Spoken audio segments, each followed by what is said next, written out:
Let's talk about top 10 women who managed to escape. Introduction.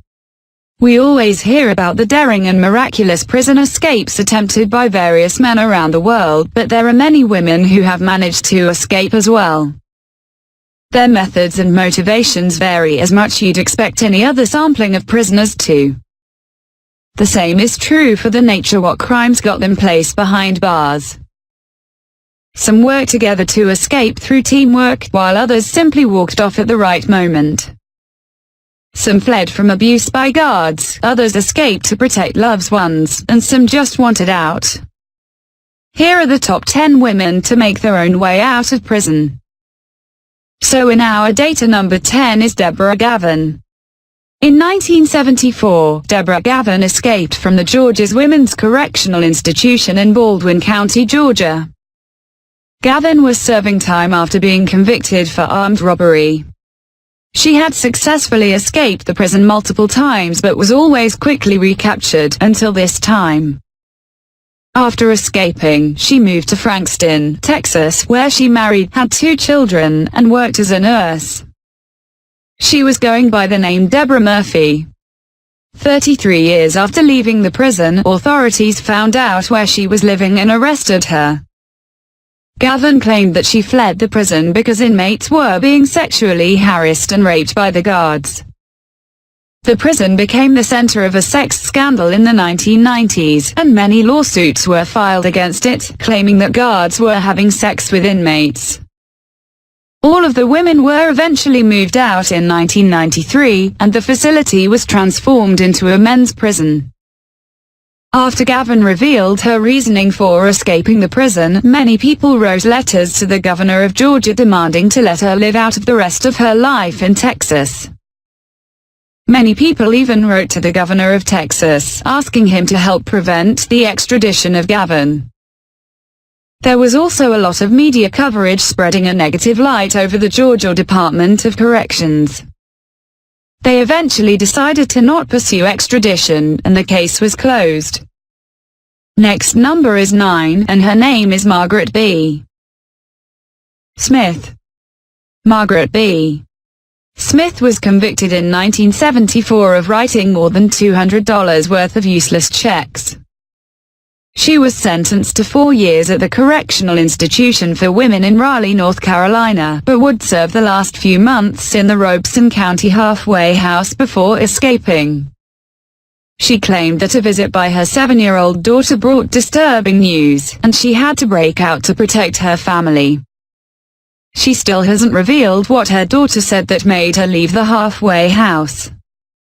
After escaping, she briefly moved to Florida and went by the name Margaret Vallius.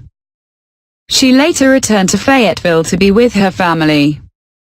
In 2015, an FBI task force officer knocked on her door, ready to place her back in custody. Her capture was a result of a joint effort by the FBI and North Carolina's Department of Public Safety to locate and return prison escapees from the state. 2. On 8th number is Squeaky Fromm. Lynette Squeaky Fromm was one of Charles Manson's most trusted associates and was a member of his family. Manson and his family were famously arrested for multiple murders in 1969. But Fromm was not present at the murder scenes and avoided being arrested. She supported Manson during his trials, though, and she camped outside of the courthouse where they were held.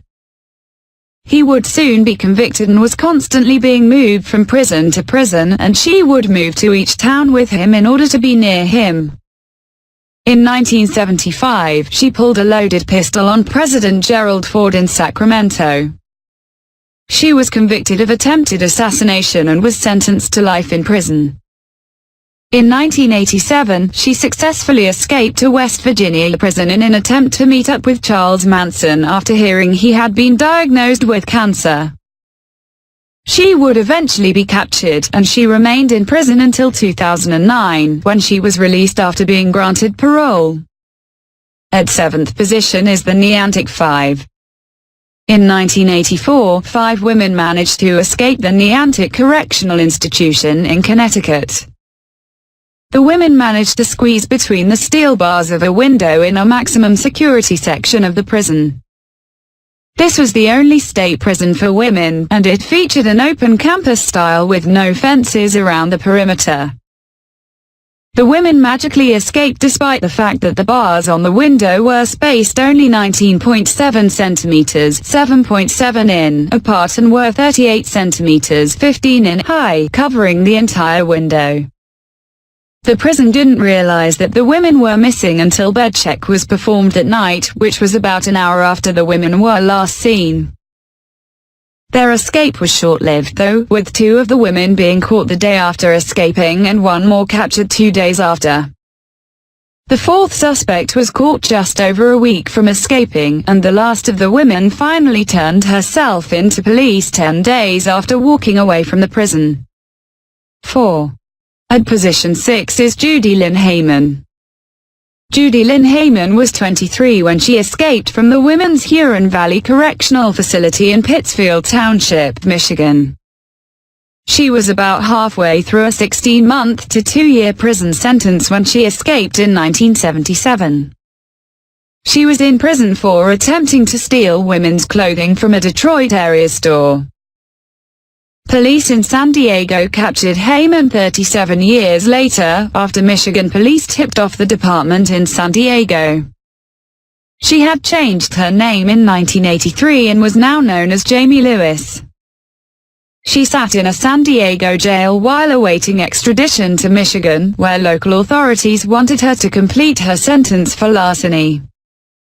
Hayman fought her extradition, and her lawyer claimed that her client surrendered to authorities in 1982. Court documents proved that she was telling the truth, and the judge sentenced her to time served, meaning that she's a free woman. 5. At 5 position, Samantha Lopez. Samantha Lopez was serving a 50-year prison sentence for aiding and abetting a Georgia bank robbery. She was doing her time at a federal correctional institution in Dublin, California, which is where she would fall in love with Ronald McIntosh. The former Army helicopter pilot was in prison for wire fraud and was due to be released the following year. They met each other while working in the business office of the federal prison. In 1986, McIntosh escaped during an unsupervised transfer to another California facility. He returned to the prison 8 days later with a hijacked helicopter and escaped with Samantha Lopez. They successfully remained on the run for only 10 days, though. They were caught buying wedding rings after McIntosh wrote a check from a bank account that the police were monitoring. After being caught, the two would be married at the courthouse by a former prison chaplain. Then the 2 lovers were convicted on charges stemming from their escape. McIntosh was found guilty of air piracy and helping Lopez escape and was given a 25-year sentence. Samantha was found guilty of escaping, and 5 years was added to her sentence. 6.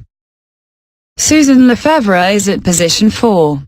Marie Walsh was a soccer mom with 3 kids. She was married to a waste industry executive, lived in a $800,000 house, and drove a Lexus, but she wasn't exactly who she claimed to be. U.S. Marshals knocked on her door and asked if she was Susan Lefevre, a name she hadn't gone by since she broke out of a Michigan prison in 1976. She served more than a year of a 10 to 20-year sentence for drug charges before escaping prison. She managed to climb over barbed wire and ran to a nearby street, where her grandfather was waiting to pick her up. She bummed a ride to California weeks later, where she would live until being caught 32 years later. She admitted to being Susan Lefevre, and she would have to serve the remainder of her sentence plus 5 more years for escaping. She told her story to the media and claimed that she only used drugs recreationally and was not a dealer like authorities said she was when first arrested. Her attorney had advised her to plead guilty back then, thinking the judge would be lenient since it was her first offense. Instead, she was sentenced to a lengthy prison term. Lefebvre's new attorney asked the judge to throw out her case because she had been a law-abiding citizen since escaping. The judge decided to show mercy and only gave her 2 years of probation for escaping, but left the previous drug charge up to the Michigan Parole Board. The board surprisingly voted unanimously to set her free, claiming that she did what they wanted offenders to do, which was live a crime-free life once leaving prison. 7. At position 3, Sarah Jo Pender. In 2000, Sarah Jo Pender met convicted drug dealer and felon Richard Hull at a Phish concert. They would soon began dating and started sharing a house in Indianapolis with Andrew Cataldi and Tricia Nordman. One morning, Pender bought a 12-gauge shotgun from a local Walmart, and that evening, Hull used it to kill their 2 roommates. She wasn't at home when he committed the double murder, but she would later return to the blood-filled house to find them dead. Pender then proceeded to help Hull grab blankets and ride with him in his truck to dispose of the bodies in a trash bin. She never reported the killings to local police, and she returned to work the next day as if nothing happened. She claimed that she was afraid that she would become Hull's 3rd victim. Hull was arrested a couple of days later in the connection to the murders, and Pender would be arrested the following day. Almost a year after their arrest, evidence started pointing toward Pender as the mastermind of this double murder, indicating that she manipulated Hull into killing their roommates. The deputy prosecutor in her case labeled her as the female Charles Manson, and she would be sentenced to 110 years in prison. In 2008, Pender managed to escape from Rockville Correctional Facility with the help of correctional officer Scott Spittler and former cellmate Jamie Long. Spittler claims that Pender manipulated him into driving her out of the facility in a prison van, and then Long would pick her up in her car. They would both later be arrested and convicted for helping Pender escape. The TV show America's Most Wanted featured her story later that year, and she was soon arrested in Chicago, where she was living and working under a new name. 8. She remains in prison today. Limerick Jail is at position 2. The little-known story of the Limerick Jail in 1830 is incredible, not only because 9 women managed to escape but because one was also with an infant. The 9 women escaped from the island facility just hours before they were to be transferred to another prison. Days before they broke out, someone secretly provided them with a file, aquafortis, nitric acid, and a short iron bar to help facilitate their escape. They also gained the help of 2 men outside the prison. These men scaled the outside walls using ladders that were used by repairmen at the prison, and they easily gained access to the women's ward. They were there to break the cell locks, which would be an extremely noisy job. The men waited until the evening, though, when the prison would always join together in singing at night, and the prisoners were particularly loud and excited on this night. During the loud singing, the men broke the locks, and the women began their escape. One by one, they climbed down the ladders and escaped over 3 sets of walls. After they all safely made it over the 3rd wall, they made their way to a nearby street, where they all went unnoticed. 9. Still at first position is for Assata Shakur. One of the most famous prison escapes by a woman was by Assata Shakur, also known as Joanne Chesimard.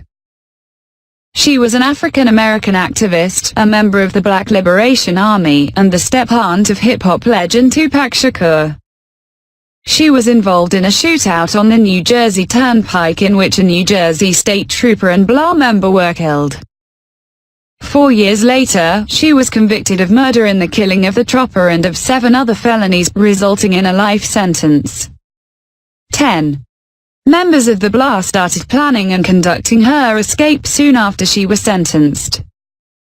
Members of the group captured 2 prison guards who controlled the prison vans, and they used the prison van to flee with Shakur. Once they were away from the prison, they switched vehicles and took her to a safe house. After escaping prison, Shakur fled to Cuba, where she gained political asylum. The FBI classified her as a domestic terrorist and offered $1 million for assistance in her capture. In 2013, the FBI added her to the most wanted terrorist list, which made her the first woman to make the list. Now close to the age of 70, she remains a U.S. fugitive hiding in Cuba.